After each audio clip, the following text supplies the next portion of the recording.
ঠিক আছে, আরে একটা কথা শোনো আমার। সবাই বরযাত্রী যাবে, কিন্তু এ বরযাত্রী যাবে না। শুনেছো তোমরা? বাকি সবাই চলো, চলে এসো। সত্যি তুই একটা অপয়া। জন্মের 1 বছরের মধ্যেই নিজের বাবাকে খেয়ে এবার আমার জীবনটা নষ্ট করছিস। এই যে তুই না, যেখানে যে কাজেই যাস সেই সমস্ত জায়গায় সর্বনাশ হয়। আরে বৌদি ছেড়ে দাও না, দেখো দেরি হয়ে যাচ্ছে, চলো।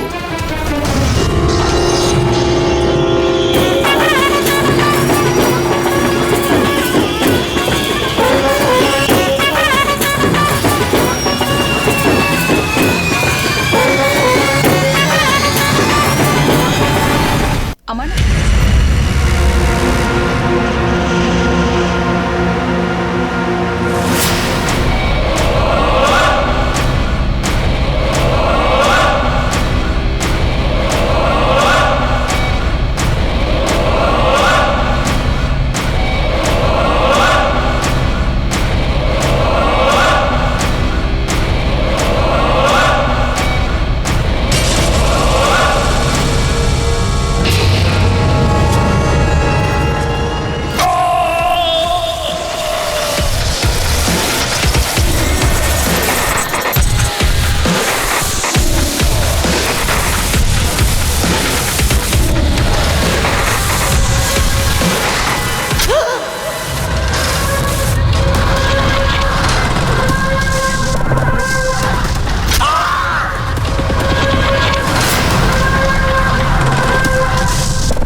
আমার মা বাবা দাদা সবাইকে মেরে ফেলেছি। আমি মেরে ফেলেছি সবাইকে। আমি মেরে ফেলেছি সবাইকে।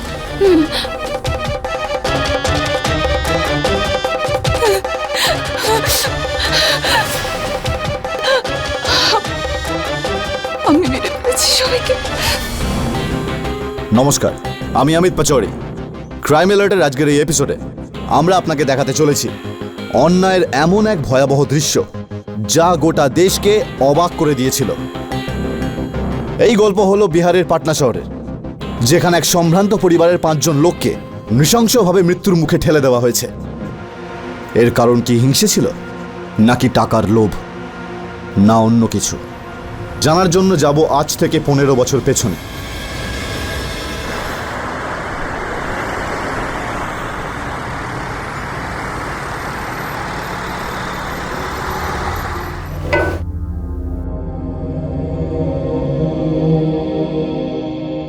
মা, আমি তরকারি বসিয়ে দিয়েছি, আটা মাখছি, এবার রুটিও করে ফেলবো।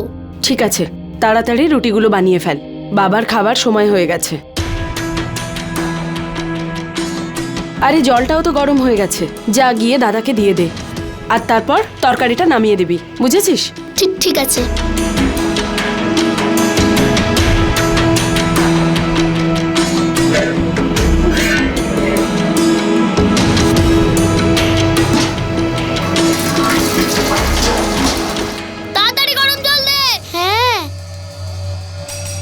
দাদা, এই যে তোমার গরম জল। শুধু গরম জল রেখে দিলেই হবে? ঠান্ডা জল কে মেশাবে? দাদা তুমি মিশিয়ে নাও না, আমার অনেক কাজ আছে। আমার কাজে না বলছিস তুই? দাদা ছাড়ো, তরকারি পুড়ে যাবে। আমার কাজে না করলি তো? এবার দেখ আমি তোর কি অবস্থা করি।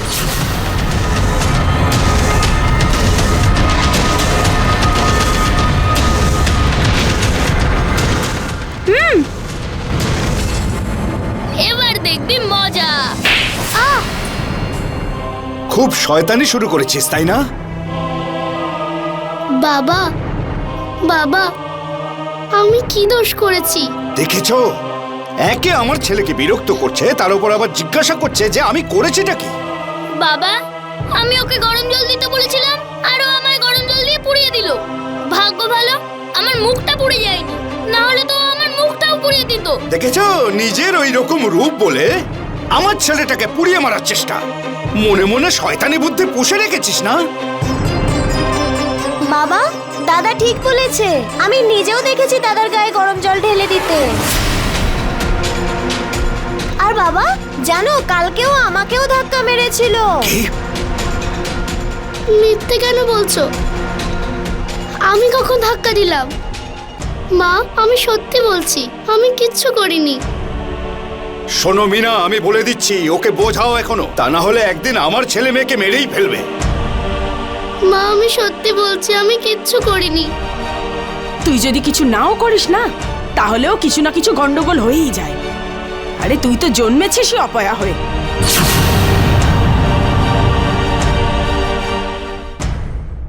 দাদা, হুম, ওই আপনার একটা সাইন লাগবে, আসলে গোডাউনে মালগুলো পড়ে আছে তো, পাঠাতে হবে। দিচ্ছি। আরে নিয়ে যাও ওকে আমার চোখের সামনে থেকে, নিয়ে যাও ওকে। আরে কোথায় সাইন করতে হবে? কি চল। এটা? এখানে করে দিন দাদা।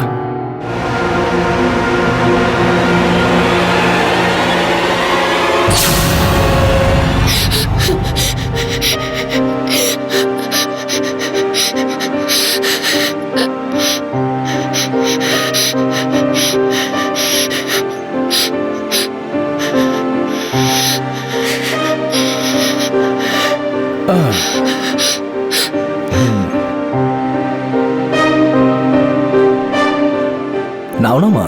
হুম হুম রূপা, তোমার উপরে যে অত্যাচার হচ্ছে আমার একদম ভালো লাগে না, কিন্তু আমি তো কিছু করতে পারবো না। এখন বর্দার সামনে তোমাকে যদি বাঁচাতে যেতাম, তাহলে আমাকেও 2-4 ঘা লাগিয়ে দিত। এটা তো আমি বুঝতে পারি কাকা, কিন্তু মা, মা তো আমার নিজের। কিন্তু মা কেন বাবা দাদার মতো সৎ মায়ের মতো আচরণ করছে? আরে এটা তো আমিও কিছু বুঝতে পারছি না। জানি না বৌদি এমন কেন করে। দেখো না মা, এত বড় সম্পত্তি রেখে গিয়েছেন তোমার বাবা তোমার জন্য, তবুও জানি না বৌদি এরকম করে কেন। ছাড়ো সব কথা, তুমি যখন বড় হয়ে যাবে এই পুরো সম্পত্তি তোমার নামে হয়ে যাবে, তখন ওদের মজা দেখাবো। এবার হাসো। রূপা, রূপা, যাও ভেতরে যাও। কি হয়েছে বাবা? নিকুচি করেছে তোর বাবা। বিষ দিয়ে মারতে চাইছিস আমাকে? তুই আমার খাবারে এত নুন দিয়ে দিয়েছিস। আজ আমি তোর কিছু একটা ব্যবস্থা করে তবে ছাড়বো। ভুল করলে আমি কি শাস্তি দিই মনে আছে তো? যা নিয়ে আয়।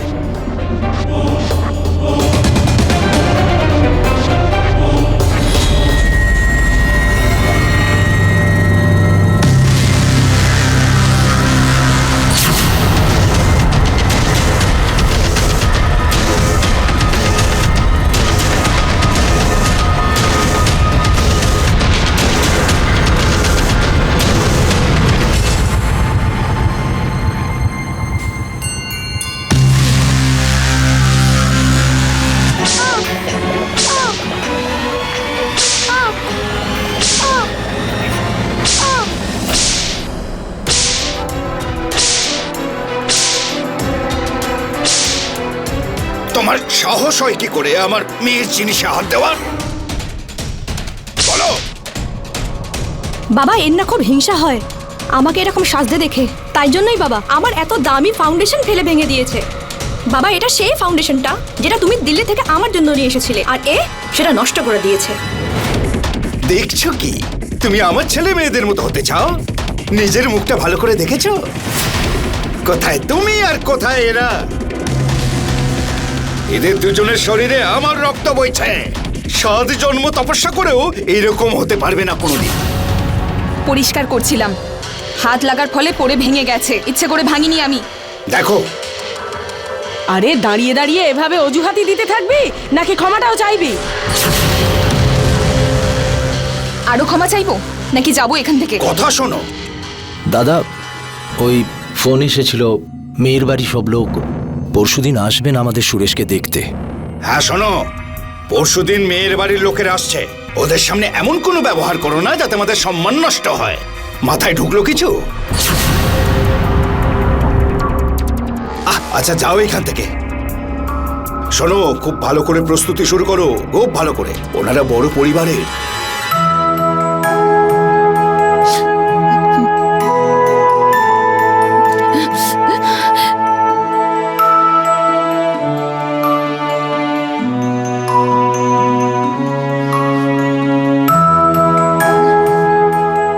রূপা,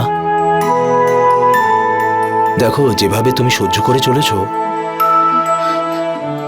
দাদা তো ততই জল্লাদ হয়ে উঠছে। তার উপরে আমাকে এমন কাজকর্মে ফাঁসিয়ে দিয়েছে যে আমিও আর ঘরে থাকতে পারি না।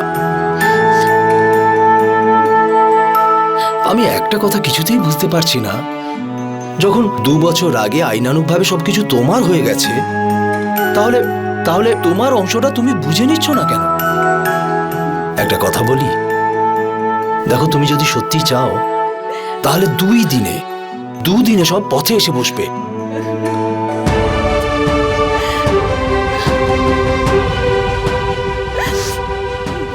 কাকা, আমি ওদেরকে রাস্তায় নামাতে চাই না।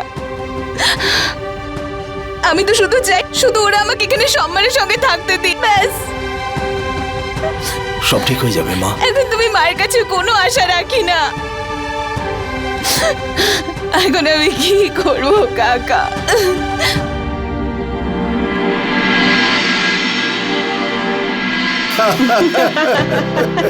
শুক্লা বাবু, এই যে আমাদের এত বড় বাড়ি দেখছেন, দোকান দেখছেন, অনেক কষ্ট করে করেছি। এখন এই সবকিছুই সুরেশের। আপনার মেয়ে যে আমাদের বাড়িতে আসবে, সে খুবই সুখে শান্তিতে থাকবে। কি বলো মিনা? হ্যাঁ তাই তো, একদম। প্রীতি, আরে জাগিয়ে একটু দেখ তো, ও চা শরবত নিয়ে এখনো এলো না কেন? হ্যাঁ মা, আমি এক্ষুনি দেখছি। ওই, চা করতে আর কত সময় লাগবে? হ্যাঁ হ্যাঁ, হয়ে গেছে হয়ে গেছে। জানিস মা কতবার জিজ্ঞাসা করেছে? তুই একটা কাজ কর না, লাস্সিটা নিয়ে চল না, আমি চাটা নিয়ে আসছি। আমি তো চা কর না, আমি এটা নেব না। এটা তোর কাজ, তুই নিজেই কর, বুঝলি? আমাকে বলছে বাড়িতে সবচেয়ে বেশি আদর সুরেশই তো পায়।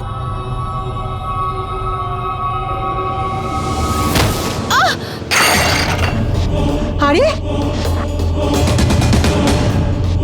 এটা কি করলে? সব চা ফেলে দিলে। দাদা, আপনারা কি কিচ্ছু শেখাননি আপনার কাজের লোককে? কাজের লোক নই আমি, ওর দিদি হই। হ্যাঁ, কি ওর রূপ দেখে তো বোঝা যায় না যে এ বাড়ির বড় মেয়ে। দুজনের মধ্যে আকাশ পাতাল পার্থক্য। আসলে কি দিদি, যারাই আসেন না আমাদের বাড়িতে, তারা সবাই বোকা বনে যান। সবাই মনে করেন যে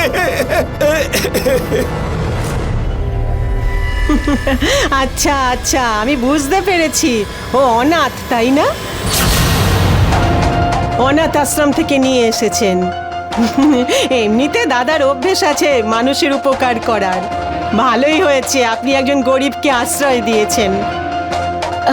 আরে দিদি, এসব কথা ছাড়ুন না। নিন, খেতে শুরু করুন। নিন নিন।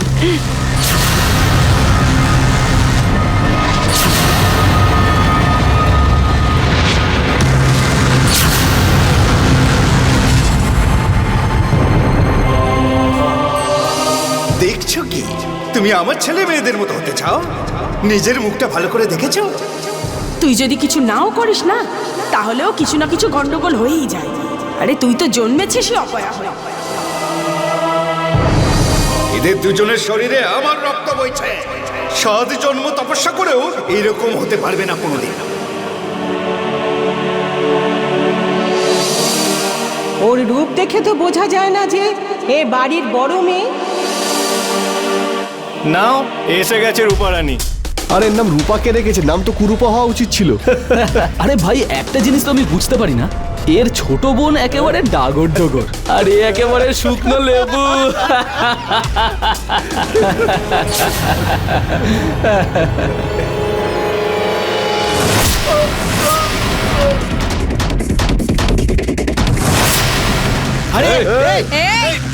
আরে কি করছো? দেখুন, দেখুন, দেখুন, দ্বিতীয়বার যদি কমেন্ট করিস না, এমন মারবো না যে নাক মুখ কান সব ফেটে যাবে তোদের, বুঝলি? একে তাড়াতাড়ি হাসপাতালে নিয়ে যাও। হ্যাঁ শুনুন, কি হয়েছে? দেখুন আমিও আপনার ক্লাসে পড়ি, আপনি কি আমায় দেখেননি আগে? তাহলে আমি কি করব?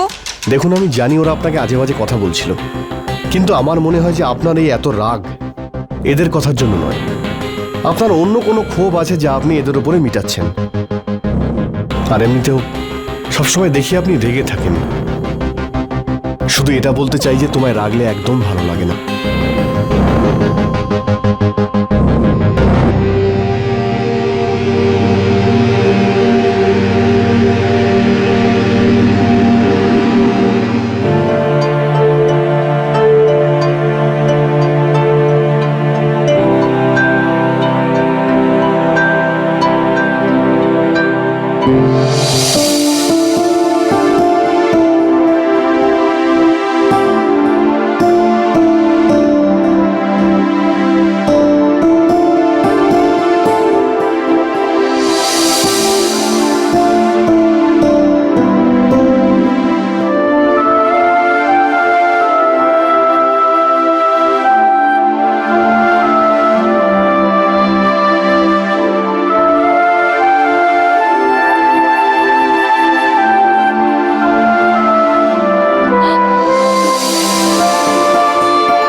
আরে ভীষণ গরম লাগছে। তোমার চুল খোলা থাকলে তোমায় দারুণ লাগে।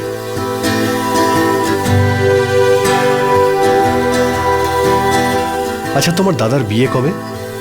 পরের সপ্তাহে।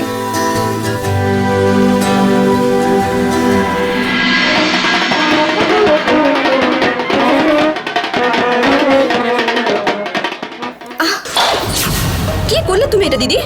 কি করলে তুমি এটা? নষ্ট করে দিল সবকিছু। মা, মা! চিৎকার কেন করছিস?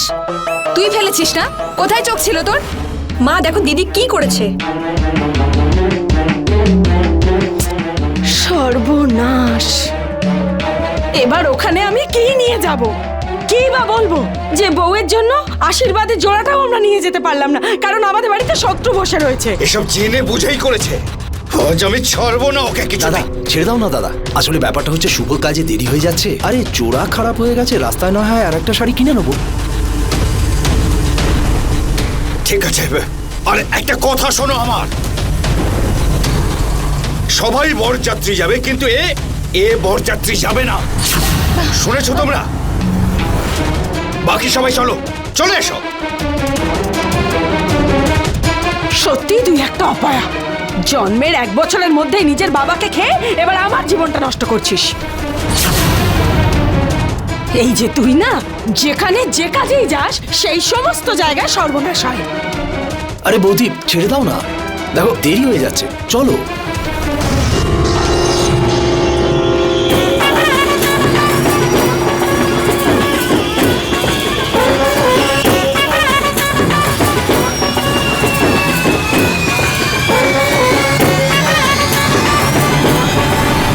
আমার না আর সহ্য হচ্ছে না। এই বাবা দাদা বোন এরা তো আমার নিজের নয়, কিন্তু আমার মা, সে তো আমাকে জন্ম দিয়েছে, তার কাছেও আমি খারাপ। আর এই যে বৌদি এসেছে না, এদের থেকে 4 গুণ বেশি। কেন, কি হয়েছে? 2 বার খাবার নিয়ে গেছিলাম ওর ঘরে।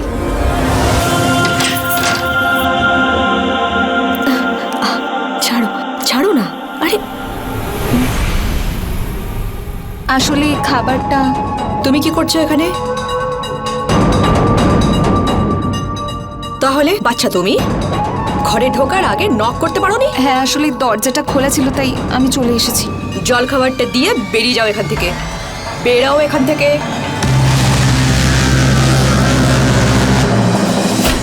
এগুলো দেখে মনে হয় কি আমি সবাইকে মেরে ফেলি আর নিজেও মরে যাই। আরে তোমার মাথা খারাপ হয়ে গেছে নাকি? ফালতুদের তুমি কেন মারতে যাবে? আমি তো আছি তোমার সঙ্গে।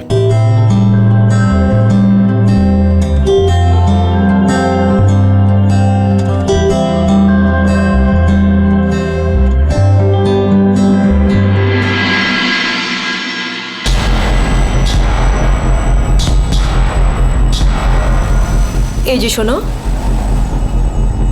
1 কাপ চা নিয়ে এসো না, খুব ইচ্ছা করছে আমার। দেখো, এখন ঝাড় দিয়ে আবার মুছতেও হবে ঘরটা আমাকে। বাসন মাজা, কাপড় কাচা সব আছে। তুমিও তো বসে আছো না, নিজে গিয়ে 1 কাপ বানিয়ে নাও না। খুব অহংকার তোমার না?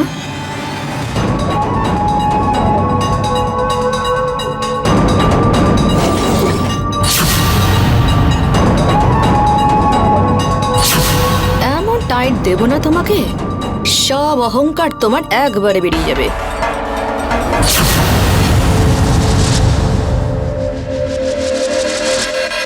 এই তুই এদিকে আয়, বার কর আমার পয়সা। পয়সা বার কর আমার। কিসের টাকা? আমি কেন নেব তোমার টাকা? আচ্ছা, কিসের টাকা? তুই আমার ঘরে গিয়েছিলিস। হ্যাঁ, তো আমি তো ঝাড় দিতে গেছিলাম, তোমার মিসেস তো ছিল ওখানে। আজ সকালবেলা টেবিলের ড্রয়ারে পুরো 20,000 টাকা রেখেছিলাম আমি। আমার স্ত্রী তো পয়সায় হাত দেবে না, তাহলে অতগুলো টাকা কোথায় গেল? তাহলে আমার মাথাটা খেও না, আমি জানি না তোমার টাকা কোথায়। এখন এখান থেকে যাও। দেখো তোমায় আমি বলছি, ভালোই ভালোই বলে দাও, নাহলে একটা থাপ্পড় মেরে না। এই থাপ্পড়ের কথা কিন্তু বলবিও না, না হলে কিন্তু ঠিক হবে না। আমার মাথাটা খেও না বলে দিচ্ছি, যাও এখান থেকে। ধমকাচ্ছিস আমাকে? হ্যাঁ হ্যাঁ, আমিও দেখি কি করতে পারিস তুই আমার।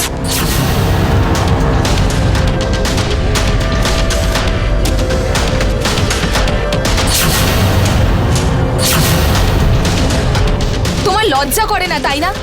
আমি তোমার দিদি হই আর তুমি কাপড় ছিড়বে আমার? হ্যাঁ, ছিঁড়েছি তোর কাপড়। আর তুই আমার কোনো বন্টন নোস না। আমার বাবা তোর বাবা, আর না তোর মা আমার মা।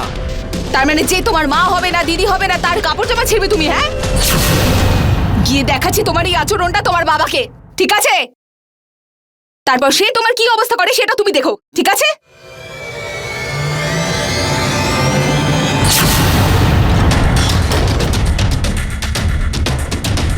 এই দেখো কি করেছে তোমার ছেলে।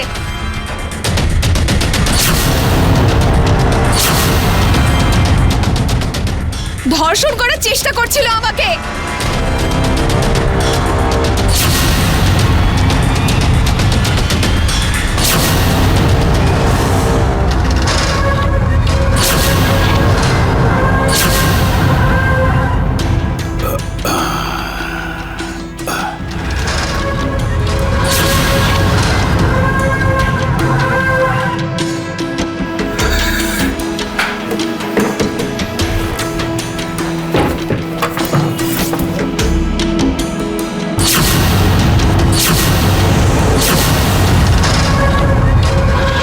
করছো তুমি? ধর্ষণ, তাই না? তুমি কি জানো যে ধর্ষণ কাকে বলে? আমার ছেলের উপর দোষারোপ করছো? আমি তোমাকে শেখাবো যে ধর্ষণ কেমন করে হয়।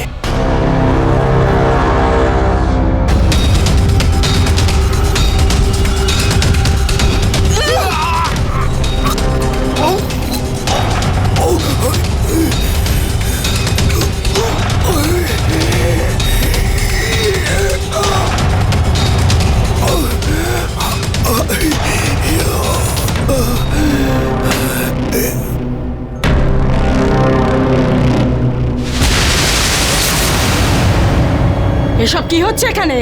হ্যাঁ, আমার এই অবস্থা দেখেও তুমি জিজ্ঞেস করছো যে কি হচ্ছে? নিজের স্বামীকে জিজ্ঞেস করো না। আরে ওসব বাজে কথা বলছে। দেখো দেখো কি অবস্থা করেছে আমার। কি? আরে আমার ছেলের ওপর ধর্ষণের অভিযোগ করছে। তাই আমি ওকে বোঝানোর চেষ্টা করলাম। তো তো দেখো, আরে নিজের বাবাকেই মেরে বসলো। ব্যাস, আর একটাও মিথ্যে কথা না। আজ আমার বিশ্বাস হয়ে গেল যে তোমার মতো একটা লোক আমার বাবা হতেই পারে না। কারণ কোনো বাবা যতটাই নিচে নামুক না কেন, নিজের মেয়েকে এটা শেখাবে না যে ধর্ষণ কি করে করতে হয়। এই কি সব বাজে কথা বলছো? হ্যাঁ, তুমি পিছনে কেন সরে যাচ্ছ? হ্যাঁ, একটা বাবা নয়, অন্তত একজন পুরুষ হয়ে এটা তো স্বীকার করো যে কি করছিলে তুমি।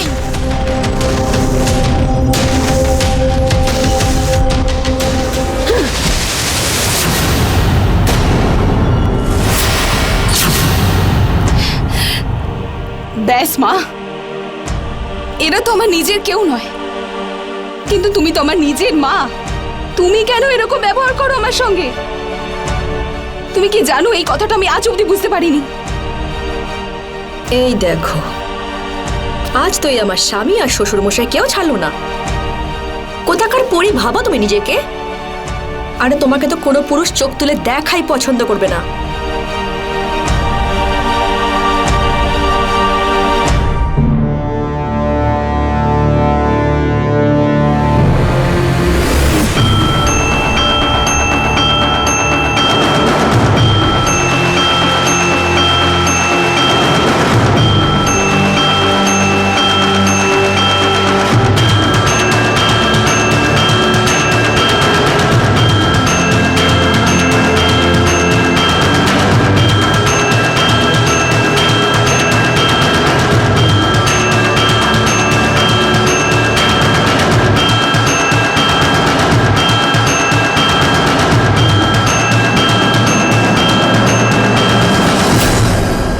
রূপা ছোটবেলা থেকে শুধুমাত্র অপমানিতই হয়েছে, যার ফলে ও আস্তে আস্তে এমন এক পরিস্থিতির সম্মুখে এসেছে যেখানে ও আস্তে আস্তে ওর উপর হওয়া অন্যায়ের বিরুদ্ধে উল্টো প্রতিবাদ করতে শুরু করে দিয়েছে।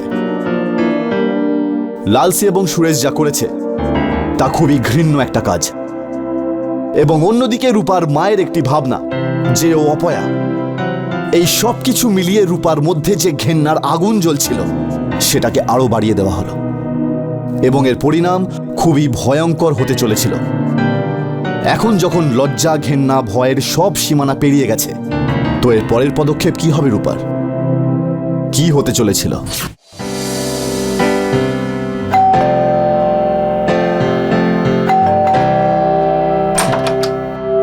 রূপা,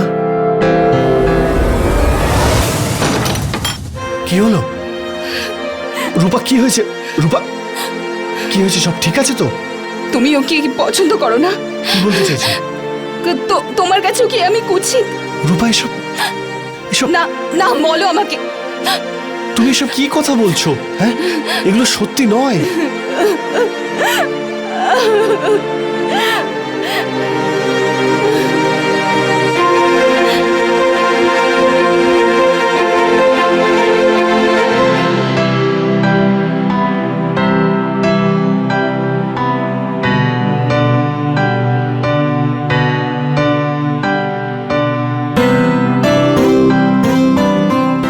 বিয়ে করবে আমাকে?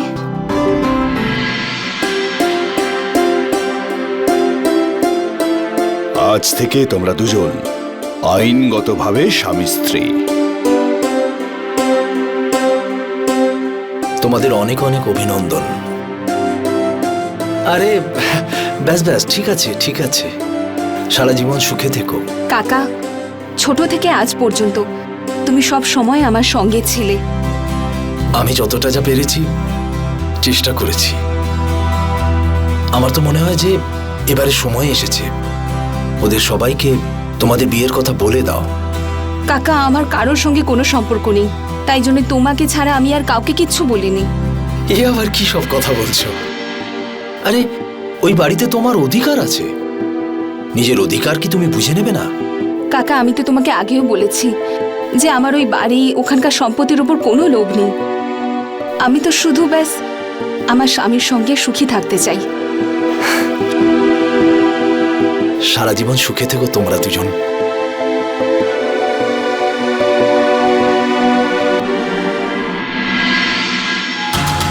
দেখলে তো বাবা তুমি, ওই রূপা আমাদের নাক কেটে দিয়ে চলে গেল।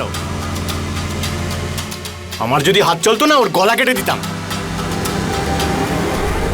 দেখ বাবা, যেটা ভাবছিস সেটা করতে অনেক সময় লাগবে। মানে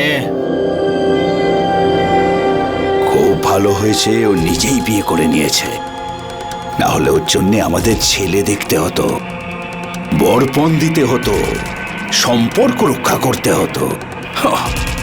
নিজেই চলে গেছে, খুব ভালো হয়েছে। কি ঠিক বলেছি তো?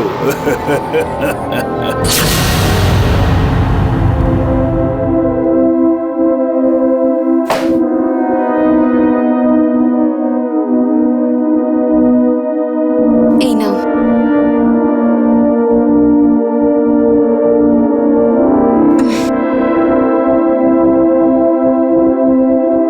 কি হয়েছে? কোনো কাজ পেলে?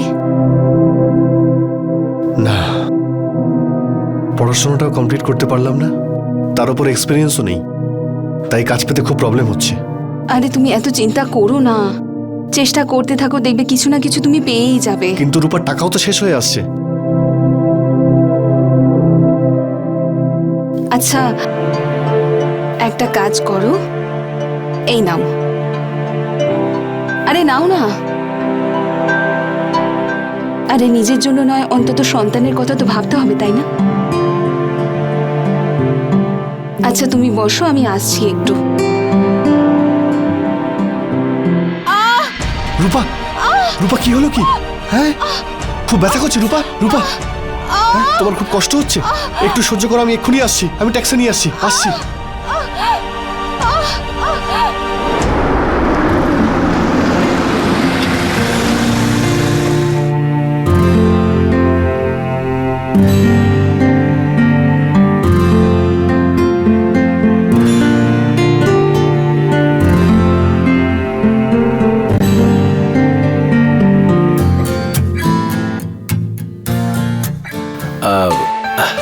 দেখো, হাসপাতালের বিল তো আমি দিয়ে দিয়েছি, ওই নিয়ে তোমাদের কিছু চিন্তা করতে হবে না। আমি শুধু একটা কথা বুঝতে পারছি না যে কখনো ভেবেছো তোমাদের এইভাবে কতদিন চলবে? রূপামা, আমি তো কতবার বলেছি যে যখন ওই বাড়িতে তোমার অধিকার আছে, তোমার অংশ আছে, সেটা তুমি বুঝে নিচ্ছ না কেন? কিন্তু তুমি তো বুঝতেই চাইছো না।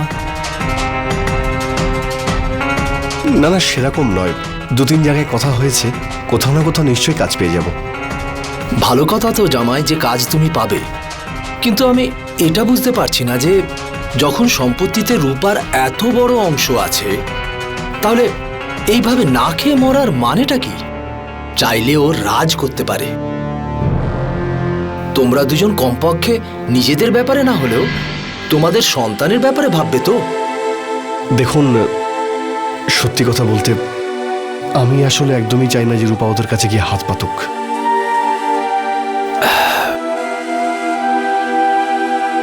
দেখো, ঠিক আছে, যেরকম তোমরা দুজন ভালো বোঝো। আমি চলি তাহলে, ভালো থেকো, খেয়াল রাখবে। নমস্কার।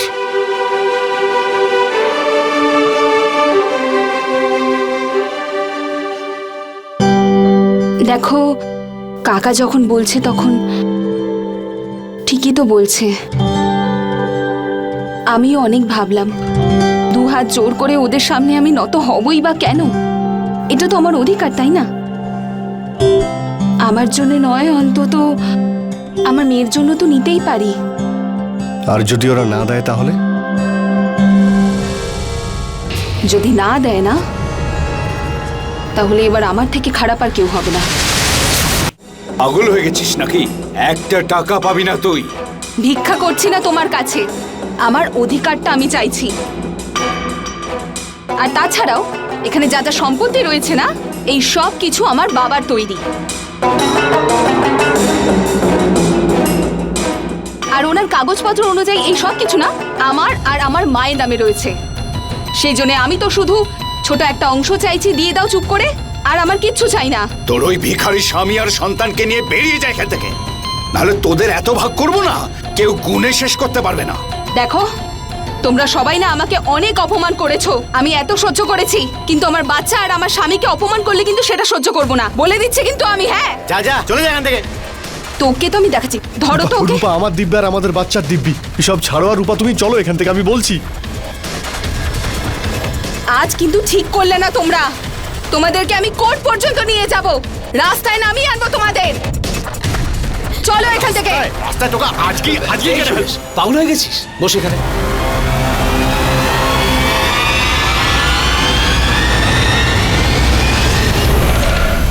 আগেই বলেছিলাম ওখানে যেও না, ফালতু তোমাদের অপমান করলো। চলো ঠিক আছে, যা হওয়ার তা হয়ে গেছে, তোমার চিন্তা করার কোনো দরকার নেই, ঠিক আছে? আর আমি তো একটা কাজ পাবোই, তাতে আমাদের ভালো করে চলে যাবে। কিন্তু তোমার অপমান আমি একেবারে সহ্য করতে পারছি না, তাই তোমার অপমানের বদলা আর আমার অধিকার দুটোই না আমি নিয়ে ছাড়বো। রূপা, এসব তুমি কি বলছো? আমি বাজে বকছি না, তুমি শুধু আমার সাথে থাকো। দাদা, আমার তো মনে হয় দাদা, ওকে একটা অংশ দেওয়া হোক। এই যে দেখো না, মানে ব্যাপারটা হলো পেপারে ওর নাম রয়েছে। এই দেখো, কোর্টে তুমি কিন্তু তোমার অধিকার প্রমাণ করতে পারবে না। এমন না হয় যে একটুখানির জন্য পুরোটাই হারাতে হয়। ঠিক আছে, ডেকে আনো ওকে, বিষয়টার একটা নিষ্পত্তি করে ফেলি।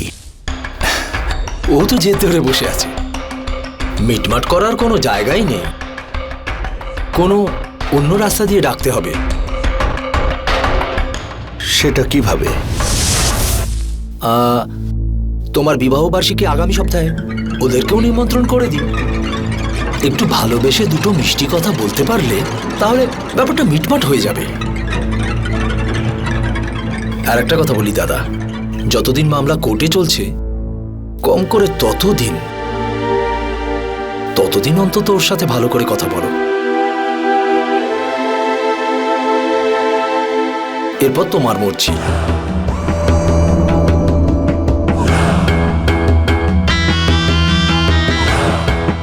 ঠিক আছে, তাই হবে। আসতে বলো।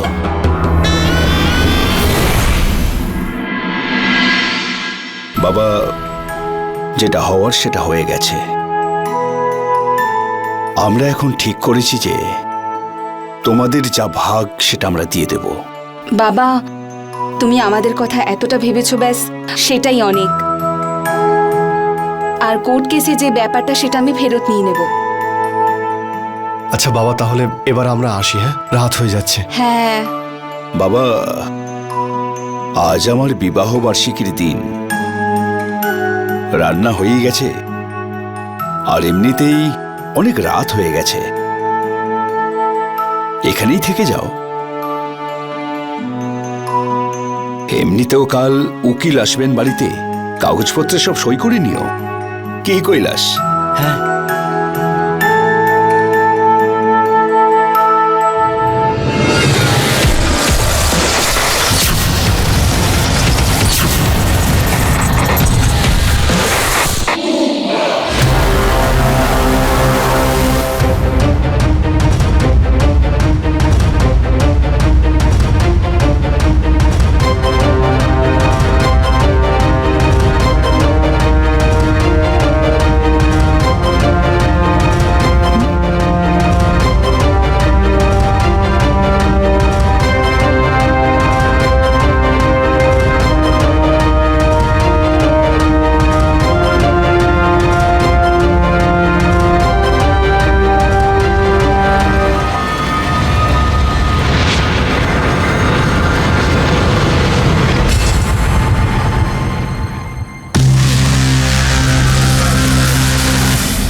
কিচ্ছু করিনি, আমি বলছি না, আমাদের ছেড়ে দিন। আমি কিচ্ছু করিনি স্যার আমরা কিচ্ছু কাকা, জানি না স্যার। স্যার কাকা, আমরা আমি তো এসব জানি না কিচ্ছু সব কি করিনি। করে আর কখন হলো। আমি কিচ্ছু করিনি স্যার, তুমি একটু বলো না, আমি কিচ্ছু করিনি। আমরা সত্যি জানেন এগুলো কিভাবে হলো স্যার। আপনি আমার রূপাকে ছেড়ে দিন স্যার। রূপা কিচ্ছু করেনি। কাকা, কাকা তুমি বলো না কাকা, আমি কিচ্ছু করিনি। কাকা আপনি কিছু বলুন না, কিছু বলছেন না কেন আপনি? সবাইকে মেরে দিলে তুমি। আরে পুরো পরিবারটাকে শেষ করে দিলে। তোমার মনে এত বিষ ছিল? রূপা তুমি একজন খুনি। খুনি তুমি। দেখুন ইন্সপেক্টর, আমরা সত্যি বলছি আমরা কিচ্ছু জানি না। ঘর থেকে কুড়ুলটা পেলাম, এখানে রক্ত লেগে আছে। ঠিক আছে, এটাকে তদন্তের জন্য নিয়ে চলো। রূপা তুমি নিজের অপরাধ স্বীকার করে নাও। কি কি বলছো তুমি? এটাই যে তুমি এটা মেনে নাও যে তুমি এদের সবাইকে মেরেছো। ঠিক আছে, যদি তুমি বলো তাহলে আমি মানছি যে আমি সবাইকে মেরে ফেলেছি। আমি নিজের বাবা মা দাদা বোন সবাইকে মেরে ফেলেছি। আমি মেরে ফেলেছি সবাইকে।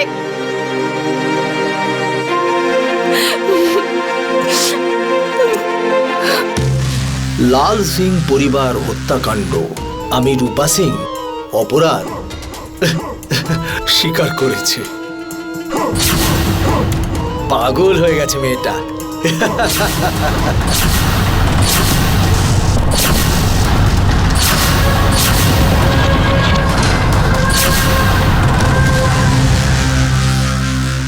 জামাই বাবা, তুমি কখন এলে?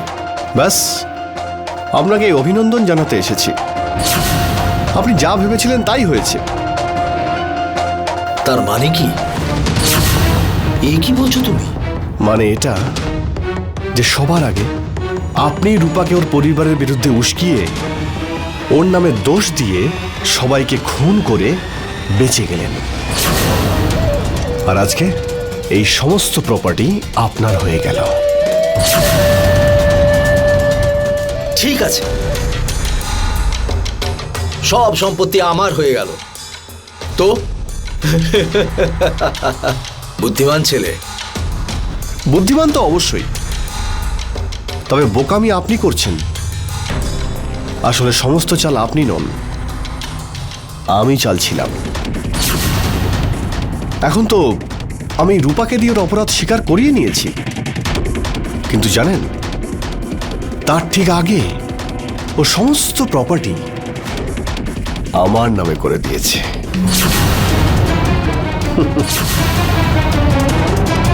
আর এর মানে কি আপনি জানেন? হ্যাঁ কাকা বাবু, এর মানে হলো এটাই যে এখন থেকে প্রপার্টির মালিক আপনি নন, আমি।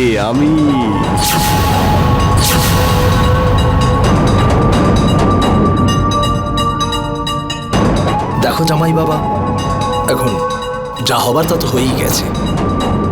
সমস্ত সম্পত্তি এখন তোমার।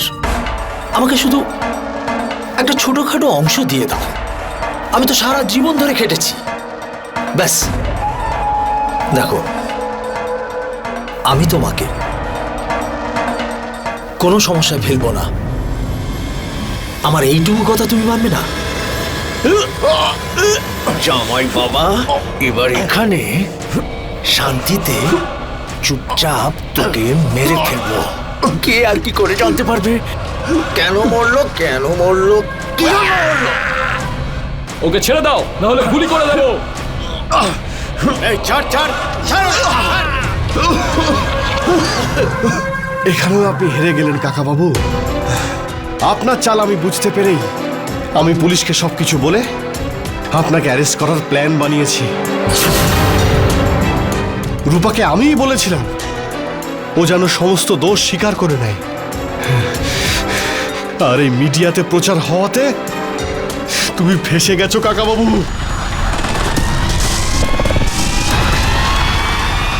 ওকে নিয়ে চলো। চল।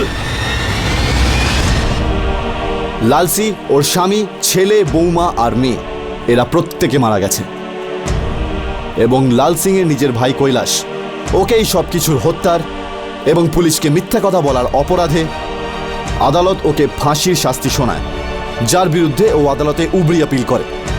এবং আরেক দিকে রূপা সমস্ত প্রপার্টি পাওয়ার সত্ত্বেও সেই বাড়িতে থাকতে চায় না। ও একটা ছোট্ট বাড়িতে থাকছে এবং চেষ্টা করছে জীবন ওকে যতটা কষ্ট দিয়েছে তার থেকে অনেক বেশি ভালোবাসা ও নিজের সন্তানকে দিচ্ছে। নরেন্দ্র নিজের একটি ব্যবসা শুরু করেছে। আজ ও নিজের পরিবারের জন্য অর্থ উপার্জন করে। কিন্তু এটাও একটা সত্যি, যদি লাল সিং এবং তার বাচ্চারা রূপাকে সৎ মেয়ে এবং সৎ বোন না ভেবে যদি নিজের মনে করত, তাহলে আজকে হয়তো এই দিনটা দেখতে হতো না এবং আজ সেই পরিবার খুশির সঙ্গে জীবন কাটাতো। কিন্তু না। এরই সঙ্গে আমি অমিত পাচৌরি ক্রাইম অ্যালার্টের আজকের এই এপিসোডে আপনাদের থেকে বিদায় নিচ্ছি। কথা দিচ্ছি পরের এপিসোডে আবার উপস্থিত হব কোনো চাঞ্চল্যকর ঘটনার সাথে নিয়ে। ততক্ষণ মনে রাখবেন, ক্রাইম থেকে বাঁচতে গেলে অ্যালার্ট থাকতে হবে। ক্রাইম অ্যালার্ট, অন্যায়ের বিরুদ্ধে সোচ্চার।